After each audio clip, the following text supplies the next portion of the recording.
come back to it, right? Like, and especially after the fact, right? Like, oh, if I had said no, or if I hadn't overextended myself, or if I had, so really kind of having, I feel that boundaries are like a foundation, right? Like the boundaries I set with myself are set the tone for every other relationship in my life, friends, family, strangers, what have you. There's physical, one that should never be crossed, right? Emotionally and mental, and then there's one called a resource boundary, and that's just the ability to choose where and how you spend your energy. Some households, boundaries were never typical or normal, so that's when you begin to feel like, okay, this is not normal to me. Nobody ever showed me how to set these boundaries. So now I feel bad about it. That's really what's going on, is that it was never really typical probably in your life to set a boundary. We have boundaries is with myself, like how to put boundaries on, like not doing too much or overdoing it. Like, you know, like over exhausting myself, overextending myself to anything, because then that leads to unhealthy habits. When you have boundaries, you also have titles. That titles now give people responsibility to now interfere into your life. What is the difference between building those healthy boundaries and just having that control because you want things your way? If you continue in that unhealthy boundary, you're going to experience that stress. You're going to experience that anxiety. Make sure that your relationships is not too enmeshed, even at the workplace or even with family, because family think that they can run all over you or walk all over you because they're family members. If they used to what you was doing and then out of the blue, you want to like start doing this now. Even if we don't know how to emotionally express ourselves, we've all gone through experiences. And we all know how to talk. So I think the very least we can do is share our experiences. It'll allow us to humanize ourselves.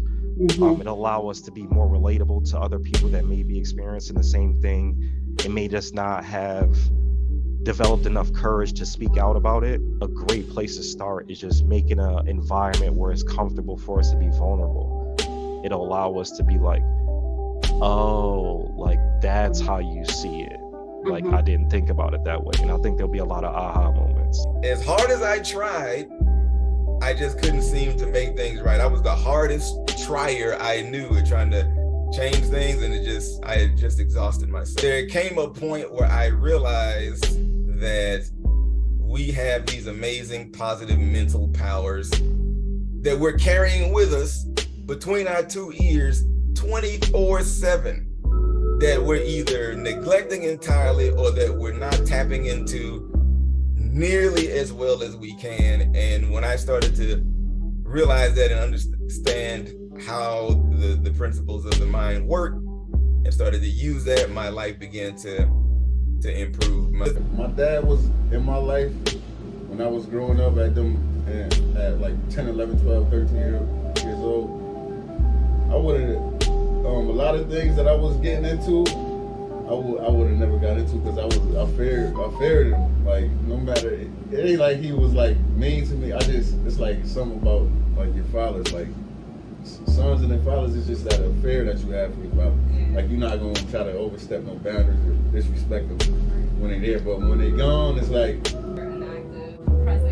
like, because I know what the effect that it had on me for not being, or my dad not being there. So there's no way I could leave my kids I can't just leave them out here and just fend for themselves. I can't, like, there's no way you can feel like a man if you're not there for your kids.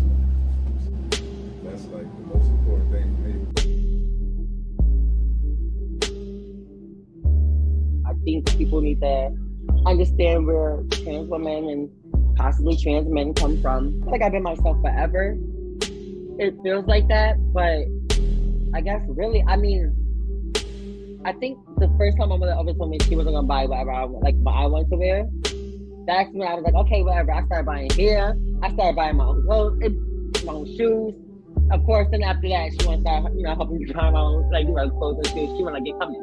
But I think once that happened and I really started to put myself together, I felt like, okay, yeah, no, there's no stopping now. It's only up from here. And it just really was. I didn't even see myself going this far. Really didn't. I didn't think I was gonna be able to achieve things who I was or celebrating the person I am today. I never, ever. It was such a big dream. It almost seemed like that's not reality. Yeah. That can never be a reality. It's such a big dream in my head. It was like, how sit back. Yeah. It can be scary when you don't know how to explain yourself. Right. If you don't know how to explain to a kid what's happening because you've never been put in that place yourself, it's like it can be a tough, but I feel like you just have to, the best way to explain is that you can be yourself. If you want to be like them, but make sure you're yourself, number one. Mm-hmm. You can't stop your kids from being who they are and what they like because you're scared of a sexual preference that has nothing to do with who they are. Yeah. For somebody who is new in counseling, and if you're experiencing what I call is that weird feeling,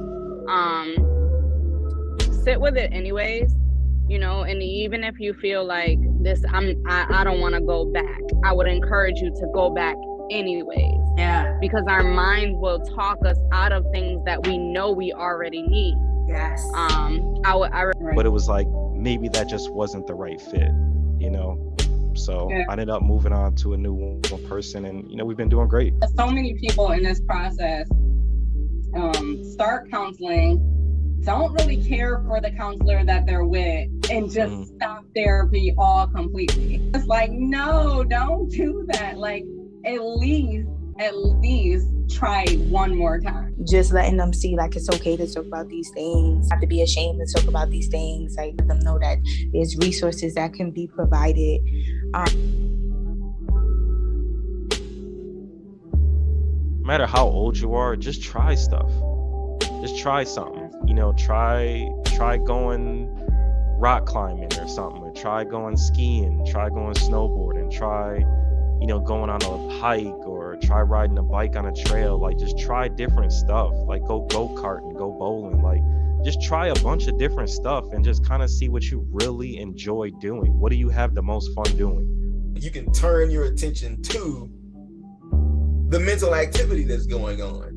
You don't just have to be caught up like you're in a storm or a tornado of mental activity being carried along. You can pull yourself away from it. There's an aspect of you inside your skull that can pull yourself away from it and actually consider what you're considering. The second thing was the fact that as you think about your thoughts and feelings, there's a sort of programming that you'll find. There are these patterns that are there, and that your ability to think about those thoughts and feelings also is the foundation for your power to change them. Don't be good, be great. Yeah. Be great and expect more of yourself. Always compete with yourself, expect more of yourself, and do not ever shape yourself to fit in nobody else's narrative. Period. You ever have that thing where you know that energy is so strong that you can just walk in a room and not say anything? Yeah. So I know that I sit in the back.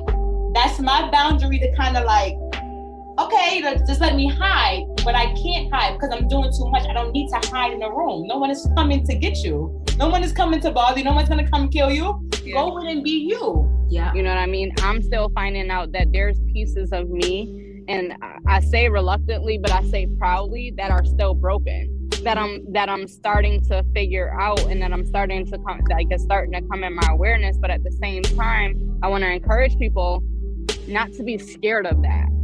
Even when it comes into your awareness, move forward with it. You know, what's next step? Hit Portia, hit myself, and say, hey, listen, I just came to terms with this about myself. Where do I go from here? Yeah, we'll help you out. We'll give you those first steps.